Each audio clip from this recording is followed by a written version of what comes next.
नमस्कार दोस्तों, आप देख रहे हैं हरियाणा खबर 18 और मैं हूं आपके साथ राहुल अत्री। हरियाणा में लोकसभा चुनाव के पोलिंग होने में 4 से 5 दिन बाकी हैं और हरियाणा की हवा किस तरफ चल रही है, खासकर करनाल की हवा हम आपको दिखा रहे हैं लगातार। लेकिन आज करनाल के साथ साथ रोहतक और हिसार की हम बात करेंगे।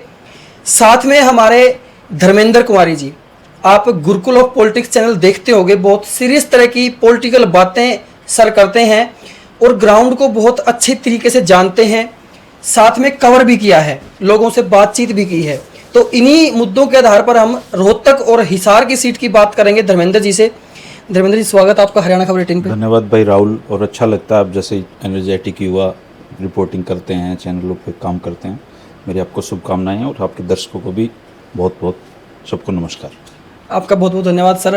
आप जैसों को देख के हम थोड़ा मोटिवेशन हो जाते हैं, एक दूसरे को देख के ही सीखता है। आपको देख के हम सीखते हैं, आप हमें देख के सीखते हो। ओके, तो आप पूरे हरियाणा के लोकसभा चुनाव के बारे में बातें की। हाँ, हमने आपकी वीडियोस भी देखी हैं। हम रोहतक में बैठे हैं आज। रोहतक की हवा किस तरफ जा रही है? क्योंकि दीपेंद्र हुड्डा पिछली बार भी बहुत कम वोटों के अंतर से हारे थे, जबकि बार पूरी मोदी की लहर थी पिछले चुनावों में। अब की बार तो मोदी की लहर भी काम नहीं कर रही है। तो क्या हम इस सीट को निश्चित मान सकते हैं दीपेंद्र हुड्डा के लिए? देखो, कई सीटें ऐसी होती है राहुल जी जिसपे जो परंपरागत सीटें मानी जाती हैं किसी की भी। यहाँ चौधरी देवीलाल भी 3 बार आ रहे थे भूपेंद्र सिंह हुड्डा से रोहतक में। इसी रोहतक में दीपेंद्र हुड्डा अरविंद शर्मा से हार गए, और उस अरविंद शर्मा से जिन्होंने यहाँ से जब निर्दलीय चुनाव लड़ा था तो मात्र 20,000 वोट उनको आए थे।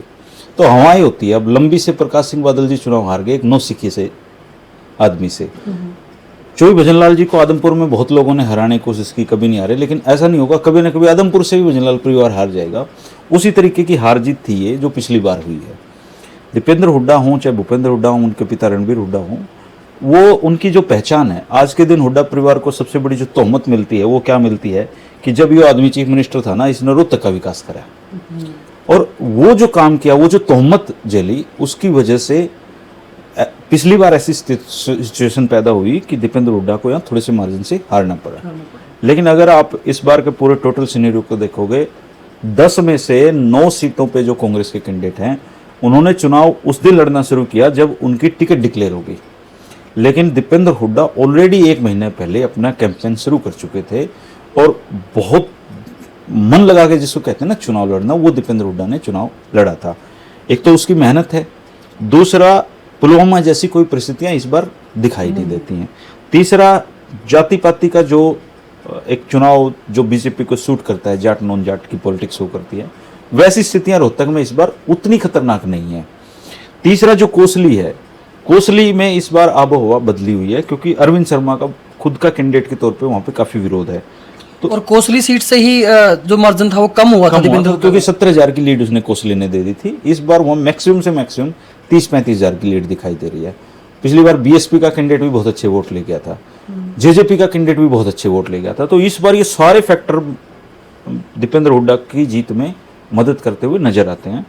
मुझे लग रहा है कंफर्टेबली रोहतक में चर्चाएं ये हैं कि हमारा जो जीत का मार्जिन है, दीपेंद्र हुड्डा के समर्थक कहते हैं कि उनकी जीत का जो मार्जिन है वो सैलजा से कम नहीं रहना चाहिए। सैलजा जी की जीत में और रोहतक से दीपेंद्र हुड्डा की जीत में मुझे लगता है कि सबसे सेफेस्ट सीटें आज के दिन कांग्रेस के लिए रोहतक और सिरसा बन चुके हैं।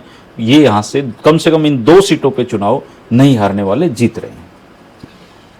जब कांग्रेस की टिकटें आवंटित होने से पहले की चर्चा फैली थी कि भाई दीपेंद्र हुड्डा अपनी राज्यसभा सीट को नहीं खो सकते, क्योंकि कांग्रेस के लिए बहुत क्रूशियल सीट है, राज्यसभा की सीट है जो। और ये भी था कि अगर ये सीट खो देते हैं दीपेंद्र हुड्डा, अगर ये चुनाव जीतते हैं रोहतक से, तो वो राज्यसभा की सीट जो टिकटों की गणित के हिसाब से बीजेपी की तरफ चली जाएगी। तो इस बात की कांग्रेस आपको लगता है कि कितनी चिंता कर रही है राज्यसभा की सीट खोने के मामले में? मुझे लगता है कि ये तो अब चर्चा का विषय ही नहीं रहना चाहिए। अगर कांग्रेस इस बात की चिंता कर रही होती तो इनको टिकट ही नहीं मिलती। जब ऑफिशियली दीपेंद्र हुड्डा कैंडिडेट बन चुके हैं और वोटिंग में ही 5 दिन बाकी हैं, तो इस बात के मायने ही खत्म हो जाते हैं कि कांग्रेस राज्यसभा सीट की चिंता कर रही थी। देखो, जब आदमी वेंटिलेटर पे होता है तो मरीज के जो परिजन है वो कहते हैं जी कुछ लगा दो, जीता मारना जुआ दो। तो अब आज के समय कांग्रेस एक वेंटिलेटर की पोजीशन पे है देश में। मोदी जी कह रहे हैं कि कांग्रेस को मैं खत्म कर दूंगा, कांग्रेस मुक्त भारत कर दूंगा। कांग्रेस के लिए ये चुनाव अंतिम चुनाव वो मान के इसको लड़ रही है। तो ऐसे दौर में राज्यसभा की भला कौन चिंता करेगा? राज्यसभा का मसला पहले भी नहीं था, ये सिर्फ मीडिया का एक वर्ग का एक चलाई हुई बातें थी। असल में उनको कैंडिडेट दीपेंद्र हुड्डा तय था। दीपेंद्र हुड्डा आना जो कांग्रेस की सूची अगर देरी भी थोड़ी बहुत हुई है वो इसलिए हो रही थी देरी क्योंकि बाकी सीटों पे करनाल में और गुड़गांव की सीट की वजह से देरी हुई है। दीपेंद्र टिकटार्थी होंगे ये पहले से तय था। राज्यसभा की सीट का कोई चर्चा का विषय भी नहीं था क्योंकि कांग्रेस को लोकसभा में अच्छा प्रदर्शन करना है, राज्यसभा में नहीं करना। राज्यसभा में तो जब लोकसभा बची रहेगी उनकी पोजीशन तो राज्यसभा में फिर चले जाएंगे वो, तो ये इशू ही नहीं था कभी भी। तो मुझे लगता है कि दीपेंद्र हुड्डा के समर्थक इस बात को तो सोच ही रहे होंगे कि ये सीट तो हमारी है। निश्चित तौर पे दीपेंद्र हुड्डा जीतने जा रहे हैं, इसमें कोई शक नहीं है। रोहतक में दीपेंद्र हुड्डा चुनाव जीत रहे हैं। अब जब जीत ही रहे हैं तो थोड़ी सी बात अरविंद शर्मा की भी कर लेते हैं। अरविंद शर्मा करनाल लोकसभा से चुनाव लड़े हैं, कांग्रेस से ही लड़े थे और पिछली बार जब वो बीजेपी के अंदर ज्वाइन हुए तो 2019 में उनको जीत मिली यहाँ से। अब अरविंद शर्मा के बारे में ये बोला जाता है कि बीजेपी ने उनको हराने के लिए वहां से टिकट दी है। क्या ऐसा भी कुछ था? क्योंकि बीजेपी पहले ही 9-1 का नारा दे रही थी, भाई हम रोहतक में तो पहले ही हार चुके हैं। ऐसी चर्चाएं रोहतक में है क्योंकि जो अरविंद शर्मा जी हैं वो पिछली बार जातीय चुनाव हुआ और पता नहीं क्या क्या हुआ तो वो चुनाव जीत गए, लेकिन उस चुनाव को जीतने के बाद जैसी उनकी आदतें हैं, यहाँ पे बीजेपी के जितने बड़े नेता हैं उन सबको उन्होंने परेशान किया। जैसे यहाँ पे रोहतक में मनीष ग्रोवर जी बड़ा नाम है, एक्स मिनिस्टर भी हैं, मनोहर लाल खट्टर जी के सबसे विश्वस्त साथी हैं, और उन्होंने मंचों से ये कहा कि ये आदमी भ्रष्ट है। और वो जो आरोप उन्होंने उन पे लगाए, वो राजनीति में तो आपको आप रिवर्ट करना होता है, जैसा आप करोगे आपको वैसा भोगना पड़ता है, तो वो उनको अब भुगतना पड़ रहा है। मनीष ग्रोवर जी तो कह रहे हैं कि बीजेपी को वोट दो, लेकिन मनीष ग्रोवर जी के समर्थक उनको माफ करने के लिए तैयार नहीं है। दूसरा, 5 साल वो एक तरीके से लापता सांसद थे, वो कभी नहीं आए इधर। वो सिर्फ यहाँ पे जब कोई जनसभा होती थी तब दिखाई देते थे, उनकी कोई वर्किंग नहीं है। दीपेंद्र हुड्डा तो यहाँ तक भी कहते हैं कि उन्होंने अपने फंड्स का भी उपयोग नहीं किया है। अरविंद शर्मा निश्चित तौर पे एक बहुत सियासत के मजे हुए खिलाड़ी हैं, लेकिन सियासत के मजे हुए खिलाड़ी को भी कई बार हारना पड़ता है। पहले भी हारे हैं वो, कोई नई हार थोड़ी है उनकी, लेकिन दाव लग गया तो जीत जाते हैं आदमी, दाव नहीं लगा तो हार जाते हैं। उनके लिए विधानसभा इंतजार कर रही है और मुझे लगता है वो बहादुरगढ़ से अगला विधानसभा का चुनाव लड़ने वाले हैं। तो रोहतक की बात होगी दोस्तों, हिसार की सीट पे आते हैं। हिसार की सीट पे 4-5 दिन पहले तक इनका चुनाव उठा हुआ था जेपी का, जयप्रकाश जी का, और अब ये सुनने में आ रहा है, जबकि वीरेंद्र सिंह ने भी साथ देने का ऐलान कर दिया है 2 दिन पहले, तो गाँव में और शहरों में जेपी जी को कितना समर्थन मिल रहा है? देखो, क्लियरली हिसार का चुनाव डिवाइड हो चुका है 2 हिस्सों में, शहर वर्सेस देहात। शहर में बीजेपी का प्रभाव है, देहात में कांग्रेस का प्रभाव है, जेपी का प्रभाव है। आपने देखा होगा 3-4 दिन से तो उन्होंने शहरों में अपनी कैंपेनिंग भी बंद कर दी है। जेपी का ये मानना है कि गांव अगर मेरे मजबूत रहेंगे तो शहर से मैं अगर शहर में जोर भी लगाऊं तब भी कोई ज़्यादा फर्क नहीं पड़ना। तो शहर और गांव तो वहाँ इशू है, इसमें कोई दो राय नहीं है। लेकिन रणजीत जी के लिए ये अच्छी बात है कि उन्होंने कैप्टन अभिमन्यु को भी अपने पास बुलाया, उनका भी समर्थन लिया। आदमपुर से उनके पिता को भ्रष्टाचारी बताने के बावजूद कुलदीप बिश्नोई भी साथ आ गए। कुलदीप बिश्नोई भी आ गए।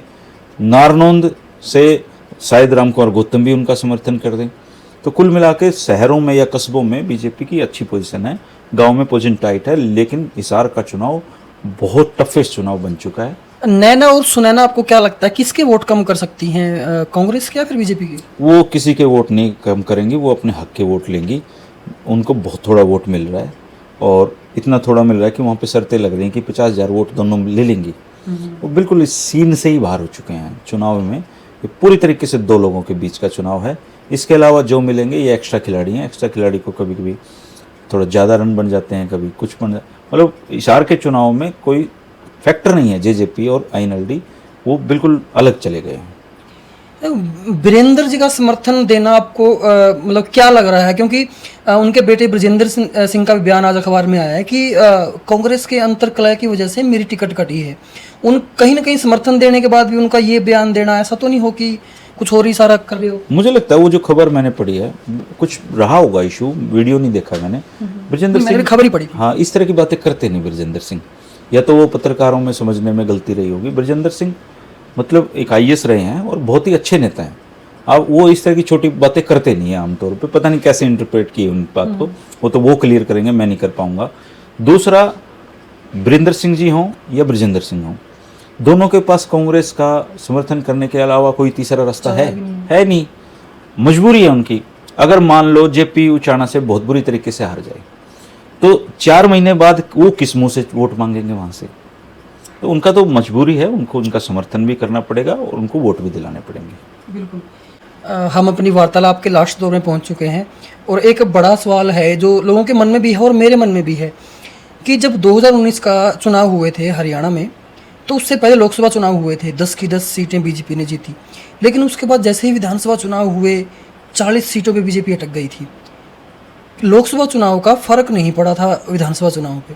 क्या आपकी बार भी कुछ ऐसा होने की उम्मीद है, क्योंकि लोग रुष्ट हैं बीजेपी से बहुत ज़्यादा?